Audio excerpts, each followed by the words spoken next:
Hola a todos, un gusto saludarlos. Soy Mauro Daniel Agüero Britos, magíster en Ciencias Jurídicas, docente asignado al segundo módulo de este diplomado en Derecho Laboral en esta modalidad a distancia. Vamos a compartir con ustedes en la clase de hoy lo referente al salario mínimo. Esto es lo que nos indica nuestro marco programático. Voy a compartir con ustedes este material en formato PowerPoint, donde empezamos hablando de uno de los temas abordados en el módulo anterior con la muy apreciada magíster Mirna Gauto. Uno de los temas que se había tratado en ese módulo preliminar era lo referente al salario. Entendemos el salario como esta retribución debida por el empleador al trabajador en relación de dependencia. El artículo 227 del Código Laboral nos trae un concepto. A los efectos de este código, salario significa la remuneración, sea cual fuere su denominación o método de cálculo, que puede evaluarse en efectivo, que es debida por un empleador a un trabajador en virtud de los servicios u obras que éste haya efectuado o debe efectuar de acuerdo con lo estipulado en el contrato de trabajo. Entonces, el salario implica la retribución al trabajador por los servicios prestados. Es una obligación del empleador y un derecho del trabajador. El salario puede estipularse libremente por las partes contratantes. En esta relación jurídica, lo que analizamos es a estas dos partes involucradas.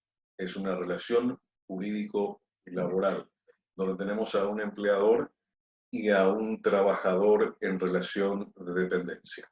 Estas dos partes involucradas pueden regular libremente los parámetros o los marcos de actuación de cada uno de ellos dentro de esta relación laboral. Inclusive pueden estipular cuál sería la retribución o el salario, la asignación salarial que le corresponda al trabajador. Entonces, de ahí la ley también transmite esta libertad contractual, pero con esta limitación de no poder ser inferior que el salario estipulado, inferior a lo mínimo establecido de acuerdo con las prescripciones de la ley. El salario se estipulará libremente, pero no podrá ser inferior al que se establezca como mínimo, de acuerdo con las prescripciones de la ley. Dice entonces la ley que las mismas partes pueden determinar a cuánto ascenderá la asignación familiar. Pero la limitación a esa libertad es de que si se trata del salario, este no puede ser inferior. ¿Inferior a qué cosa? Inferior a lo que se establezca como mínimo. Inferior al que se establezca como mínimo, de acuerdo con las prescripciones de la ley. Entonces aparece aquí un monto determinado que establece a cuánto asciende, que establece la cuantía de lo que debe ser abonado al trabajador. Y se trata de una cuantía mínima. Es posible mayor remuneración, sí es posible, pero no es posible inferior remuneración. Entonces viene a establecerse un monto mínimo en concepto de salario. Ahora, ¿quién establece esto? Porque el concepto legal nos dice que el salario se estipulará libremente, pero no podrá ser inferior al que se establezca como mínimo de acuerdo con las prescripciones de la ley. Esto significa un conjunto de reglas que deben ser seguidas para que finalmente tengamos establecido el salario mínimo a ser abonado. Y es eso lo que vamos a estudiar en este segundo módulo en la primera clase, el salario mínimo legal. Aquí, con este título, entendemos de que interviene la ley para determinar cuánto es lo que se debe abonar mínimamente a un trabajador en relación de dependencia. ¿Y qué es lo que viene a decir la ley sobre este salario mínimo que debe ser abonado? Nos trae el artículo 249 del Código este concepto. Salario mínimo es aquel suficiente para satisfacer las necesidades normales de la vida del trabajador, consistente en alimentación, habitación, vestuario, transporte, previsión, cultura y recreaciones honestas, considerándolo como jefe de familia. La ley viene a decirnos de que el salario es o consiste en una contraprestación, una remuneración que pueda servir al trabajador de modo tal a comer, habitar, vestir, transportarse, recrearse, en fin, todo lo que esta persona requiera para hacer digna su calidad de vida. Porque todos estos factores mencionados aquí por la ley son factores condicionantes de una buena o mala condición de vida. Si una persona tiene recursos económicos para costear su alimentación, su habitación, dónde vivir, qué vestir, cómo transportarse, cómo recrearse, al tener recursos para cubrir estas necesidades, la persona mejora su calidad de vida. Y eso es el objetivo de la ley. Que las personas que realicen trabajos en relación de dependencia adquieran una calidad de vida tal que les permita una existencia digna. Para eso trabajan. Entonces, esto es el marco legal con relación al salario, a la retribución mínima que debe recibir un trabajador. En resumen, lo que nos dice la ley sobre el salario mínimo es que debe cubrir necesidades del trabajador, necesidades que son consideradas normales de la vida.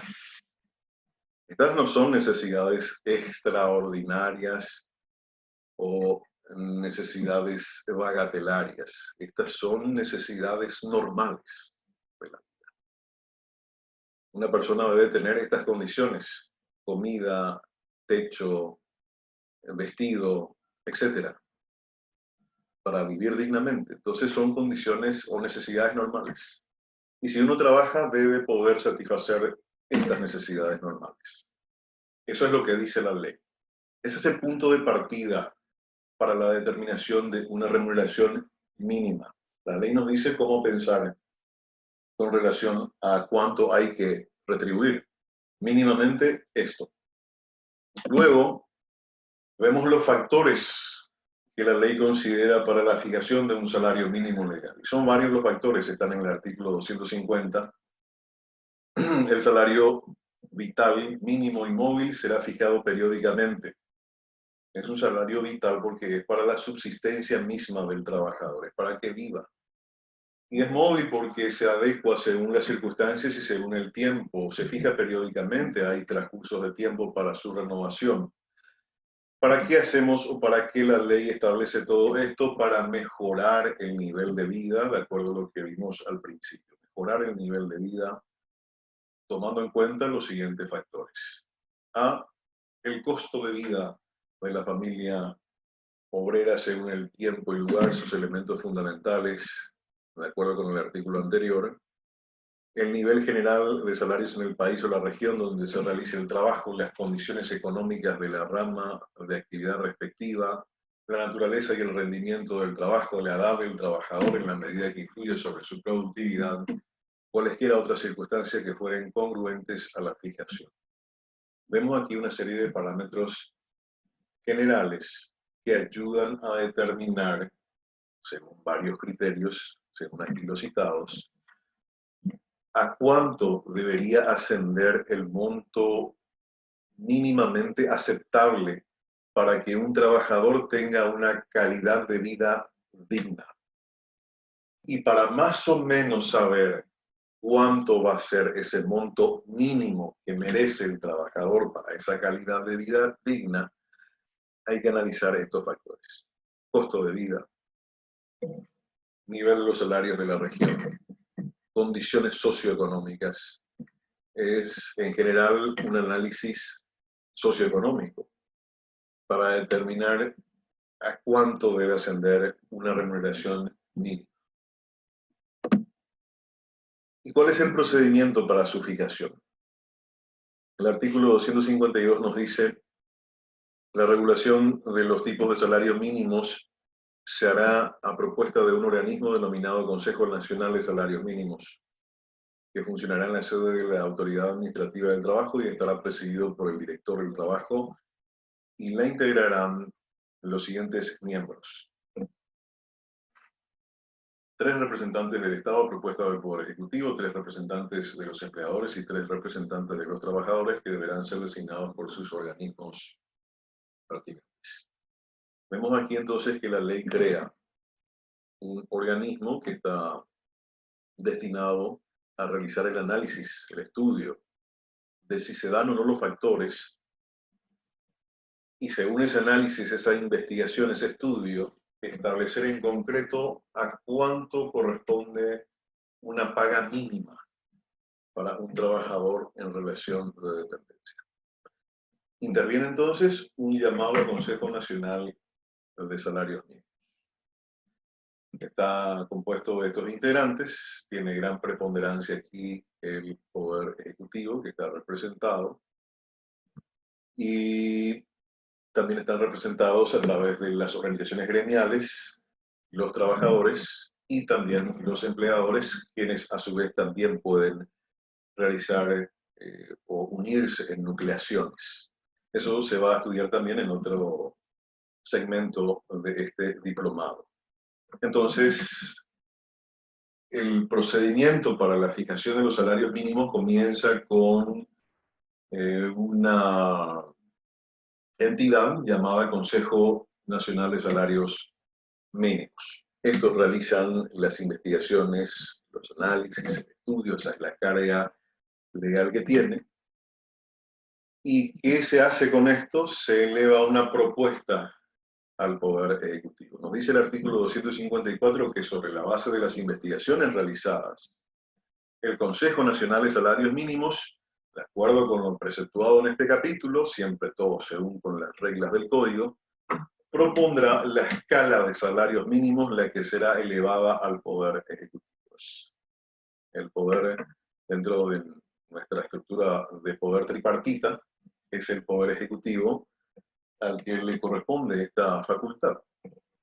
Estamos hablando de qué cosa aquí, estamos hablando de la fijación de un monto mínimo que sea establecido como paga mínima a favor de un trabajador en relación de dependencia. Este es el procedimiento. ¿Cuánto tiempo dura el resultado de ese mecanismo de hacer ese estudio, ese análisis, y que finalmente el Poder Ejecutivo determine, fije un monto de paga mínima?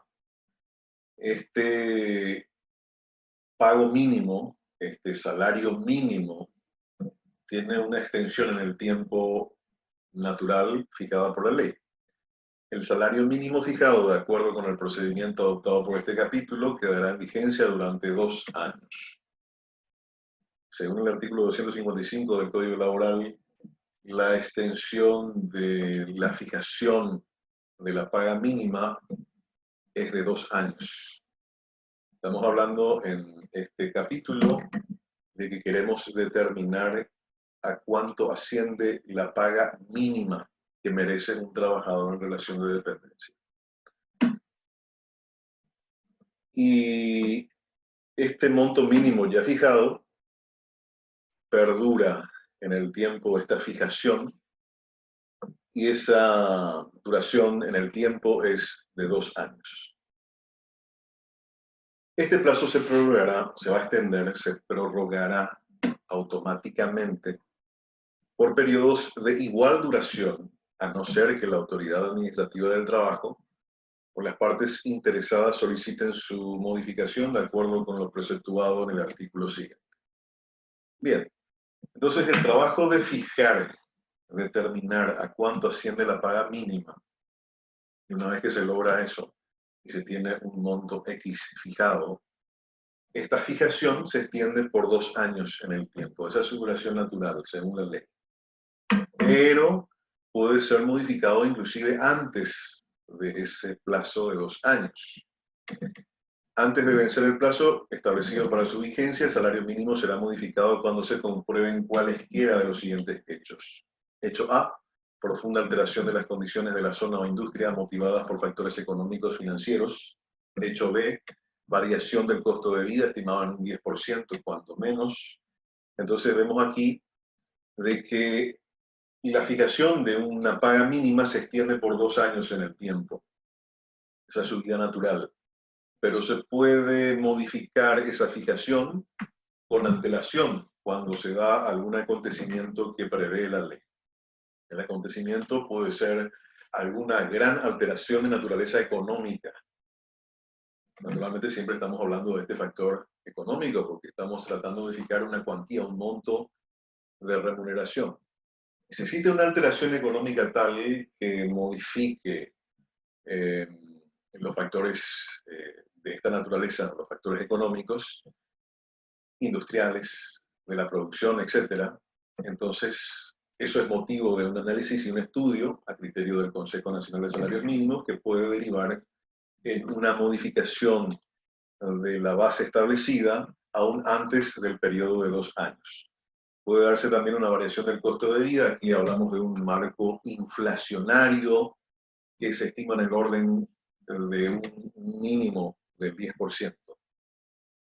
De una elevación hablamos del costo de vida. Al ser eso constatado, entonces las organizaciones gremiales que representan a los trabajadores, inclusive los sectores nucleados de la parte o el sector patronal, también pueden pronunciarse al respecto. Y se puede canalizar a través de este Consejo Nacional de Salarios Mínimos la modificación de esta paga mínima definida con una duración de 2 años. Esto es lo que podemos destacar del plazo de vigencia de esta fijación de la paga mínima.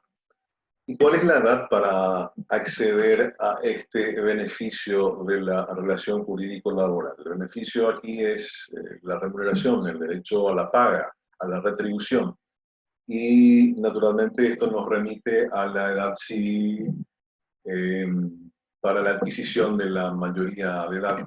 El salario mínimo es debido a todo trabajador mayor de 18 años por día de trabajo ejecutado dentro de la jornada legal. Entonces, hablamos de partes vinculadas en esta relación jurídica con plena capacidad de derecho. Valga la expresión, capacidad para adquirir derechos, contraer obligaciones. ¿Qué es lo que se adquiere con esta mayoría de edad?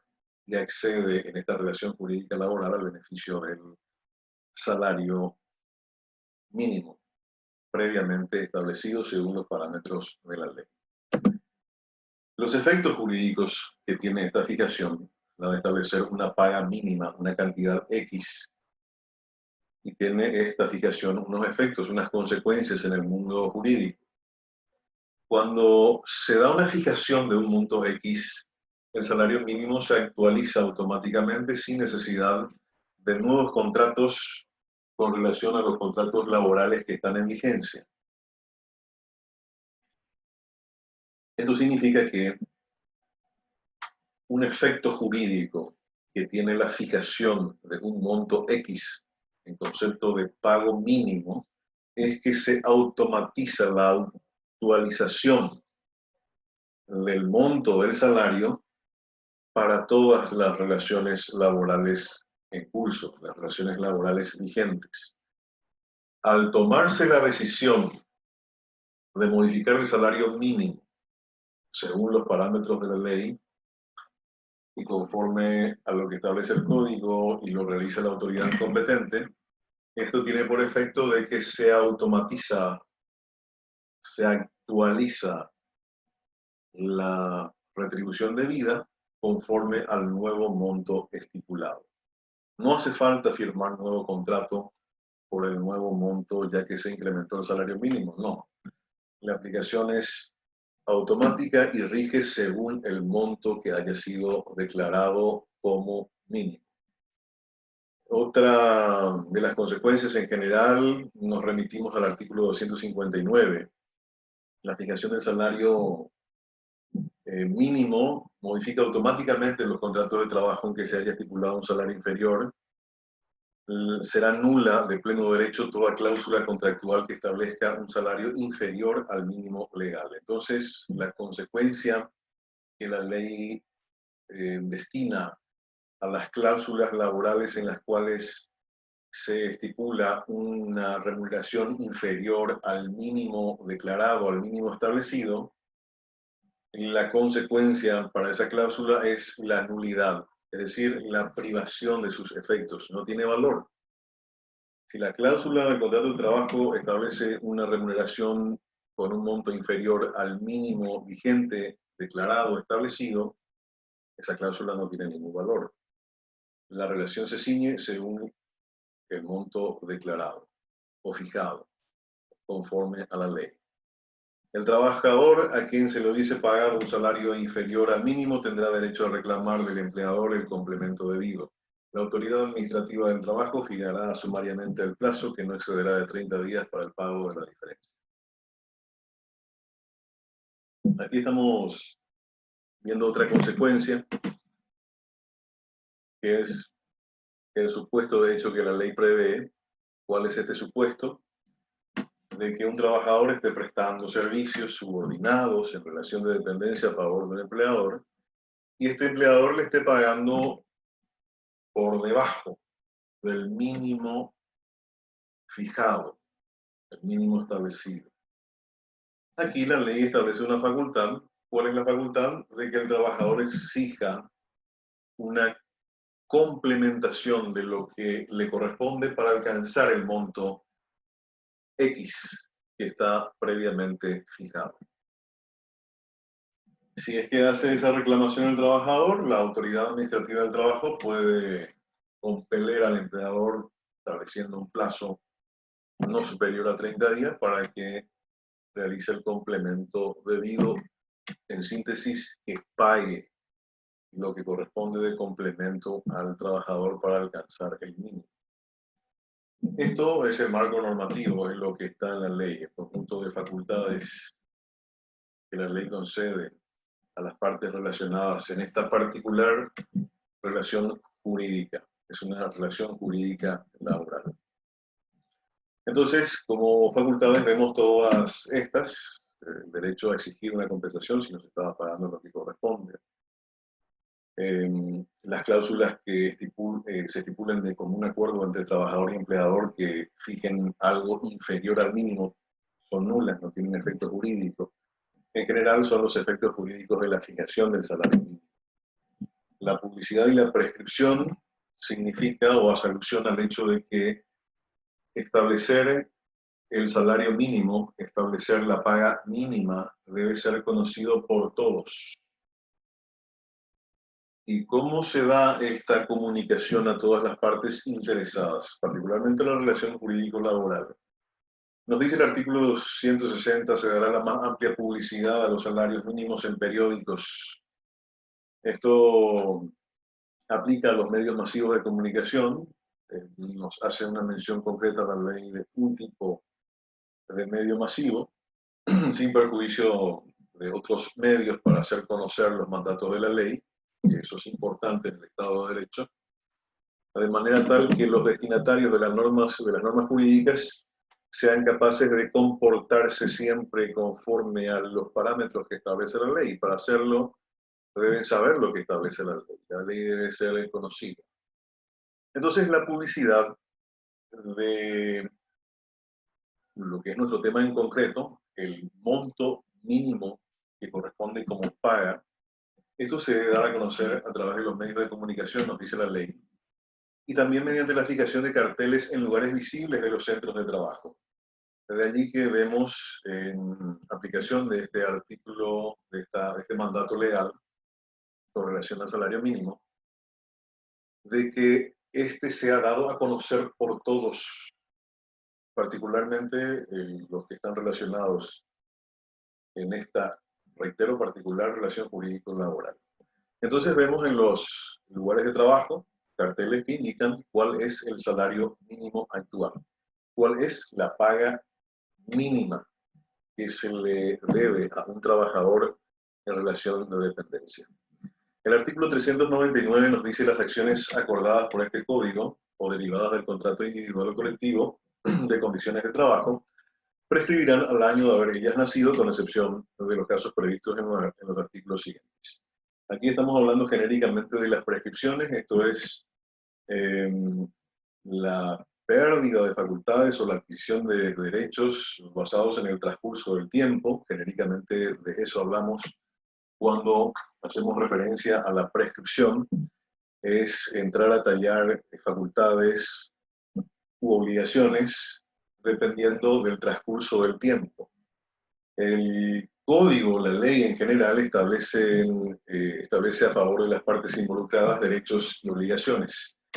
Estos derechos deben ser ejecutados, deben ser ejercitados, deben ser ejercidos en cierto periodo de tiempo o dejan de constituirse en una facultad a favor de la persona. A eso hace alusión la prescripción. De hecho, existe toda una regulación especial, en un apartado especial del código, naturalmente, que va a ser también objeto de análisis en nuestro curso. Pero en general, lo que refiere el artículo 399 con relación a la prescripción es de que las acciones o las facultades que otorga el código prescriben al año de su nacimiento. Esto significa establecer un periodo de tiempo a los efectos de que esa facultad, ese derecho pueda ser ejercido. De no ser ejercido en este periodo de tiempo, entonces esa facultad deja de existir a favor de la parte interesada. De eso se trata la aplicación de la prescripción. En general, entonces, para nuestra materia o para nuestra relación jurídica laboral, tenemos la fijación de un periodo de prescripción de 1 año para todas las acciones o facultades otorgadas por el Código a favor de las partes interesadas. Luego vamos al análisis práctico, la fijación vigente del salario mínimo. El salario mínimo mensual legal que rige desde el 1 de julio del 2019, según el decreto 2046 del 28 de junio de 2019, como ustedes saben, firmado por el presidente de la República actual, en ejercicio de la titularidad del Poder Ejecutivo, Mario Abdo Benítez. Entonces, es esta la atribución de este poder del Estado que se canaliza a través del titular de este poder, que recae sobre la presidencia de la República. Este presidente o este titular del Poder Ejecutivo establece y declara la fijación del monto X, del monto mínimo. Esto es la declaración de la paga mínima que se debe al trabajador en relación de dependencia. Actualmente, entonces, esta fijación mínima es de 2.192.839. Ese es el monto en concreto mínimo que debe ser abonado a un trabajador en relación de dependencia. Bien, en análisis práctico de esto, ¿Cuál es el instrumento de aplicación de esta fijación? El título de nuestra lección es Salario Mínimo Legal, lo que da a entender de que interviene la ley para la determinación de un monto mínimo a ser pagado. Y es así, interviene la ley, interviene el Código Laboral, que mediante todos los artículos que hemos estado analizando, vienen a, vienen a determinar el camino a seguir para la definición de un monto. Luego, para instrumentar ese monto X a ser pagado, la ley da atribución al Poder Ejecutivo. Y es el Poder Ejecutivo que mediante un decreto, que viene a ser para nosotros en materia jurídica un instrumento normativo, es este instrumento normativo, el decreto presidencial, el cual establece el monto mínimo a ser pagado a un trabajador en relación de dependencia. Cuando hablamos de salario mínimo legal, entonces estamos hablando de un salario con un monto especificado en un marco normativo.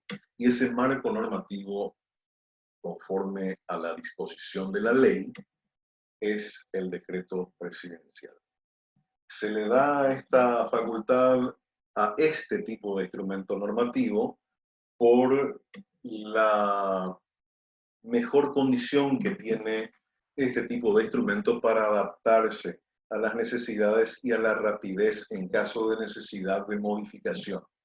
Porque si la definición de un salario mínimo dependiera de la ley, este tratamiento debería pasar por un proceso mucho más complejo, mucho más elaborado, que podría tomar meses la aprobación o rechazo de una ley conforme a los mecanismos que establece la Constitución para la formación y sanción de leyes.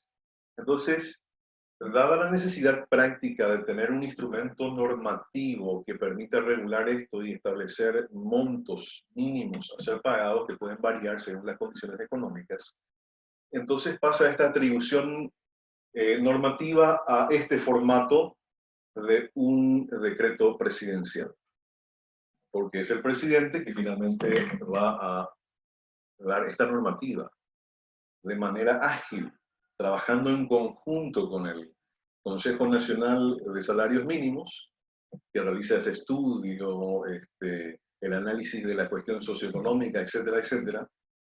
Y luego de ese trabajo, esa investigación, se define en una norma cuánto es el monto mínimo a ser pagado. Y la norma es un decreto presidencial. Este documento establece un reajuste del 3,8% respecto al salario anterior, hablando del salario mínimo vigente actual. El ajuste del salario mínimo en Paraguay desde la promulgación de la Ley 5764 del 2016 se establece sobre la base de variación interanual del índice de precios al consumidor y su impacto en la economía. Son estos los factores que se tienen en consideración a los efectos de la modificación de un salario mínimo. Entonces, para darle mayor dinámica a la regulación de este fenómeno económico y que se pueda fijar un monto mínimo y que eso se aplique a las relaciones laborales, entonces el instrumento normativo idóneo por la practicidad es un decreto presidencial. De allí, entonces, toda la atribución derivada a este poder del Estado para que intervenga en la determinación de un salario mínimo. La asignación familiar es el siguiente tema a tratar en esta última parte de la lección de hoy.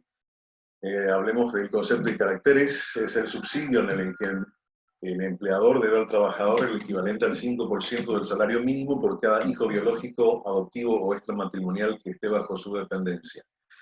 ¿Cuáles son los caracteres de la asignación familiar? No es parte del salario, es una prestación o subsidio. Nace el derecho cuando nace la dependencia de un nuevo hijo. Es obligatorio con el salario, no forma parte del salario, es inembargable, y vemos todas las características en pantalla. La asignación familiar, entonces, partimos de la base de una idea de justicia y equilibrio entre las partes relacionadas. El derecho siempre está analizando las relaciones que se dan dentro de la colectividad. Hablamos entonces de relaciones de naturaleza jurídica. Y en estas relaciones jurídicas, a los efectos de asegurar, salvaguardar los intereses de cada parte involucrada, porque como vemos en nuestra representación artística de la justicia, la diosa Estrella sostiene una balanza que tiene dos partes que sopesan. Son las partes que están en una relación jurídica. La idea de la justicia es mantener un equilibrio y que no haya una desventaja desproporcional a favor de ninguna de las partes involucradas y que se dé la relación en justicia, en un marco de equidad, de igualdad. Eso es el marco genérico que nos transmite la idea de justicia. Entonces, cuando hablamos de asignación familiar, dentro de esta relación jurídico-laboral, tenemos a dos partes vinculadas. Una parte, la parte empleadora, y la otra parte, la parte trabajadora, empleador-trabajador. Esta relación jurídico-laboral tiene sus propios caracteres y sus propios principios, porque esta gama de estudios jurídicos sobre esta relación ha llegado a la conclusión de que entre estas dos partes vinculadas existe una distinción en cuanto a la posibilidad económica de uno y de otro. No es lo mismo la condición económica de un trabajador que la condición económica de un empleador. Si analizamos desde ese punto de vista esta relación, existe una ventaja a favor del empleador, ya que éste posee mayores recursos. ¿Y en qué se traduce la posesión de mayores recursos económicos? En la posibilidad de costear juicios, sostener en el tiempo un largo pleito judicial porque el empleador dispone de recursos para subsistir. No es lo mismo la parte trabajadora que no dispone de capital, depende de la asignación o remuneración que le dé su trabajo, subsiste, por eso su salario es vital. Y siendo esa su condición económica, no puede sostener demasiado tiempo un pleito judicial. Por decir, esto es un factor a tener en cuenta dentro de esta relación jurídico-laboral. La condición de las partes que eventualmente se encuentren en pleito o en litigio. Bien, partimos entonces de la base de que en esta relación, la relación jurídico-laboral, se estila en el estudio, en el amplio estudio del derecho laboral, de que existe una superioridad económica de una parte con relación a la otra.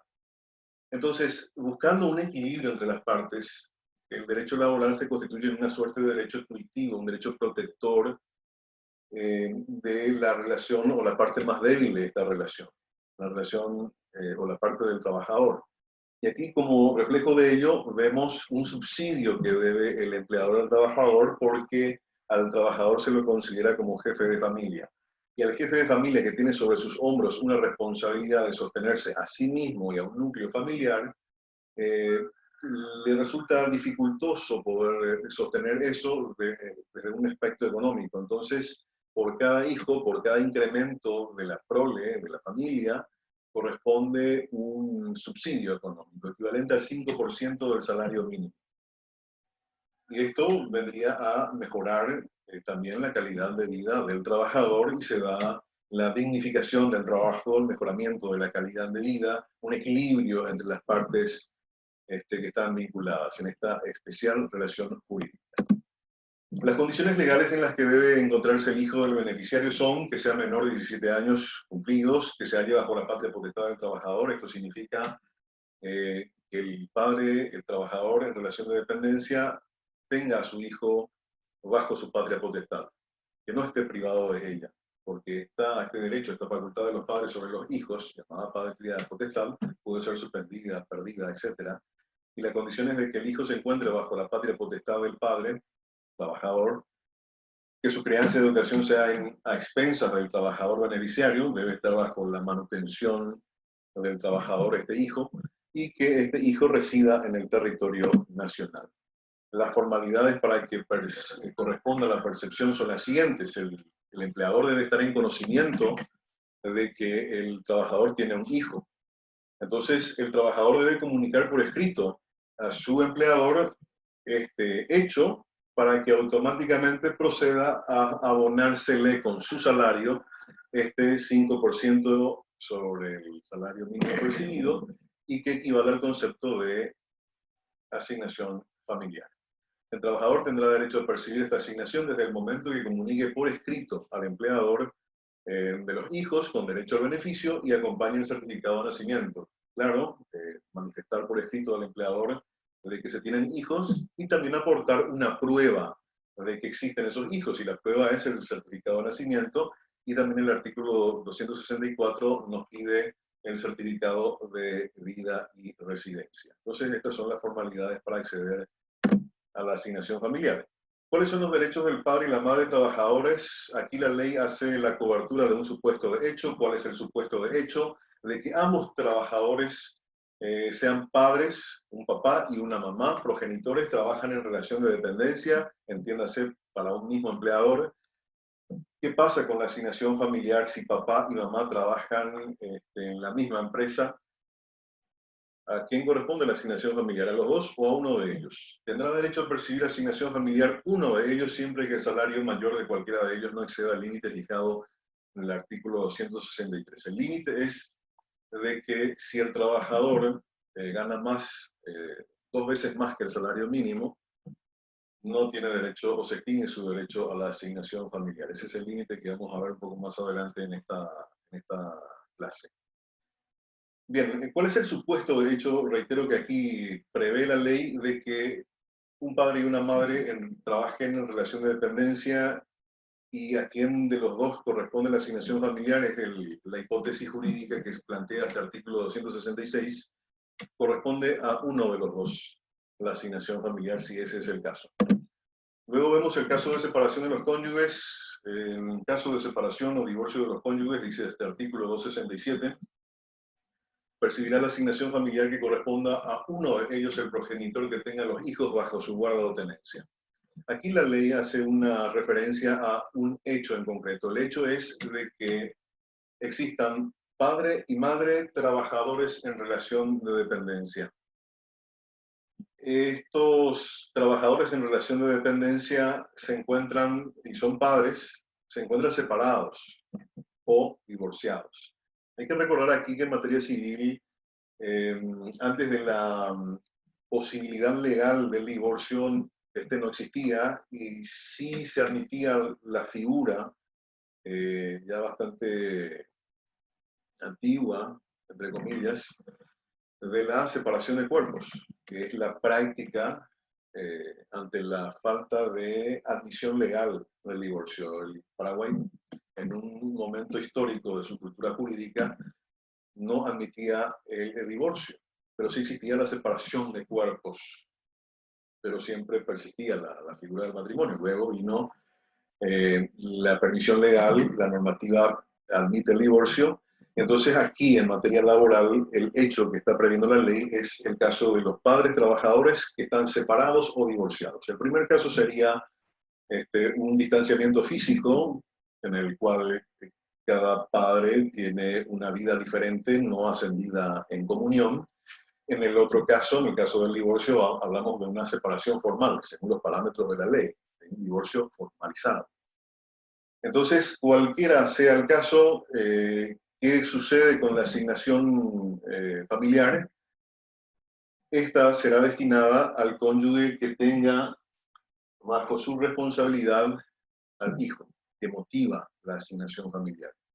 Aquí nos utiliza los términos de guarda o tenencia. Esto lo hay que actualizar según la terminología del Código de la Niñez y Adolescencia, donde hablamos de un régimen de convivencia, un régimen de relacionamiento.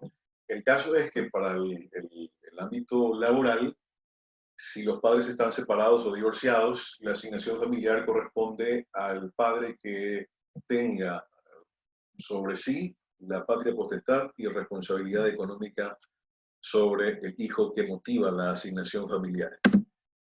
Luego tenemos la protección legal, época y forma de pago. Este subsidio, que es la asignación familiar, está protegido por la ley, y nos dice la ley que no forma parte del salario, no puede ser cedido y no puede ser embargado. En eso consiste la protección que la ley le da a este emolumento, que es una contraprestación económica a favor del trabajador, que llamamos asignación familiar. Se abonará la asignación familiar simultáneamente con el trabajo y en forma íntegra. A eso refiere la época y forma de pago. ¿Cuándo se paga y cómo se paga la asignación? Se paga cuando se paga el salario y se paga de manera íntegra, no se paga de manera fraccionada o dividida. Se paga completo el emolumento y se paga en el momento de pagar el salario. ¿Cuándo se extingue este derecho? El derecho, bien, se extingue cuando se extinguen las causas que motivaron la asignación familiar. Tener un hijo menor de 17 años motiva la asignación familiar.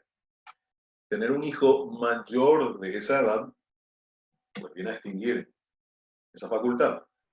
Entonces, perder la patria potestad también extingue este derecho.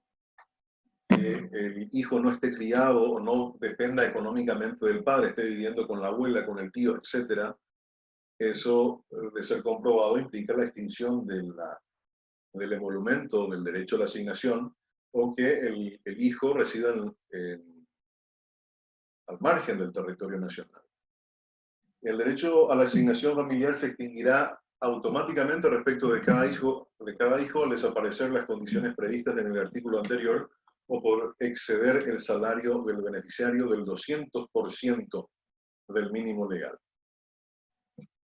Es pues una limitación que establece el código para cobrar la asignación familiar, cuánto es o a cuánto asciende el salario del trabajador. Si el trabajador gana hasta 2 veces más del salario mínimo, entonces no tiene derecho a asignación familiar. A eso nos hace alusión la limitación del artículo 263 con relación a la asignación familiar. Si el trabajador percibe 200% sobre el salario mínimo legal, pues no tiene derecho a la asignación familiar. Hasta aquí les acompaño en la clase de hoy para el segundo módulo de nuestro diplomado en Derecho Laboral. Vamos a continuar el segundo capítulo con más de estos muy interesantes temas del amplio mundo laboral y ha sido un placer realmente poder compartir con ustedes esta clase en modalidad a distancia. Vamos a estar programando a través de los mecanismos pertinentes lo referente a la continuidad del módulo con los siguientes materiales. Muchas gracias y ha sido un gusto acompañarles en esta clase.